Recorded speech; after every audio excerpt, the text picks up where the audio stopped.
Welcome to Byte-Sized Tech. All right, today we're tackling something that gets, a little confusing for a lot of us, buying a new TV. We're going to cut right through all that marketing jargon and give you the straightforward advice you actually need to pick the right one. So here it is, the big question, right? Your TV at home. It probably works just fine. But then you walk through a store, you see all the shiny new models, you hear about all this new tech, and you start to get that little itch. You wonder, am I missing out? Well, to get to the bottom of this, we're going to look at a really great, real-world question someone asked. This question from Sam is just perfect because honestly, so many of us are in this exact same spot. You've got a really good piece of tech, like this LG C8. I mean, this thing was crowned Best TV of the Year back in 2018. It's no slouch. So the real question is a new TV today a real, noticeable upgrade, or is it, just a tiny little bump? All right, let's really get into it. We're going to put Sam's 2018 champion, that LG C8, right up against a modern-day powerhouse, the Sony A95L. Let's see just how much has changed. So what are the biggest changes we've seen in just a few years? It's not just that the picture is kind of better. The real magic is happening in two spots. First, the processing. That's the brain of the TV, how it makes colors look right and makes lower-res content look sharp. And second, the panel itself. We've gone from a standard OLED to something called QD OLED, which means way more vibrant colors and a serious boost in brightness. But, talk is cheap. Let's put a real number on that brightness difference. Okay, 500 nits. That might just sound like a number, but that difference in peak brightness for HDR movies and shows, it's huge. This is the kind of upgrade you can really see.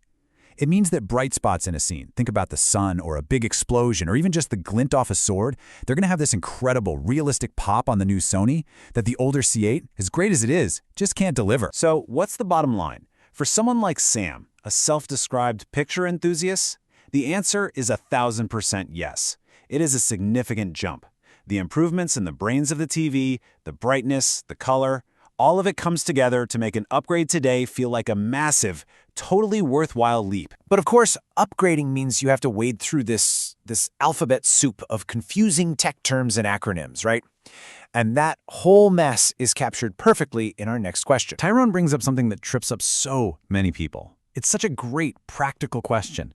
You see two TVs from the same brand, Hisense in this case, and they have almost the same model number. U7, Q7, it's so easy to think they're pretty much the same thing. But nope. With Hisense, that first letter, it changes everything. Let's break it down. So look, the whole story is right there in that first letter. The U in U7, that stands for ULED. That's Hisense's premium technology. It means you're getting their best picture processing and, this is key, a mini LED backlight for way better brightness and control over dark scenes. But the Q in Q7, well, that just means it's a standard QLED TV. It's a totally different, more budget-level product. So the takeaway here is simple. If you're looking at Hisense for performance, you absolutely want the U series. Okay, so we've figured out the U7 is the Hisense we're interested in. But what about those other options Tyrone mentioned? How does it stack up against the TCLs? All right, let's look at how they compare. The Hisense U7 and the TCL QM7. They're really neck and neck. Both are fantastic TVs for the price, truly great performers. But if your budget can stretch just a little bit more, the TCL QM8 is the clear winner in this group. It's just so much brighter whether you're watching regular TV or a 4K HDR movie, and the contrast is better too. It really is in a different league. Okay, speaking of which TV to get, that brings us to another huge decision every single person has to make. What screen size is right for your room? You see these deals on a massive 100-inch TV, and it's so tempting, right? But here's the thing. Bigger isn't always better. If you're sitting super close, like less than 10 feet away, a screen that big can actually be overwhelming. You'll be moving your head around like you're at a tennis match. Sometimes the smarter move is to get a slightly smaller screen that's a perfect fit for your room, and then take all that money you saved and get a killer soundbar. But what if you're going the other way, and you need something smaller? And Rochelle asks a great question here. If you're looking for the best possible picture but in a smaller size, like 48 inches, there's one technology that really stands out from the pack, and that's OLED. So for a 48-inch TV, you've got some amazing OLED options. If your room isn't super bright, the LG B series is a fantastic value. The LG C series gives you a nice bump in brightness. And if you want the best of the best, the Samsung S90F is a premium pick.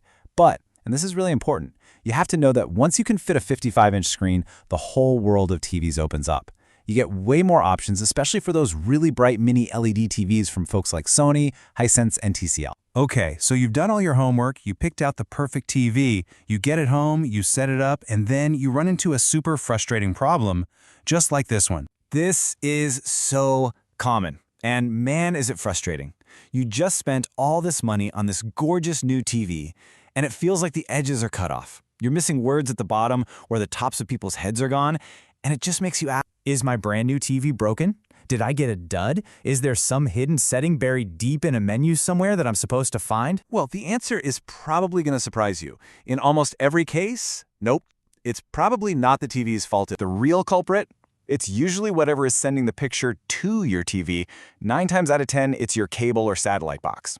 So before you even touch your TV remote, grab the remote for your cable box. Go into its settings menu and look for something that says aspect ratio or zoom or maybe format. Find that and make sure it's set to 16:9.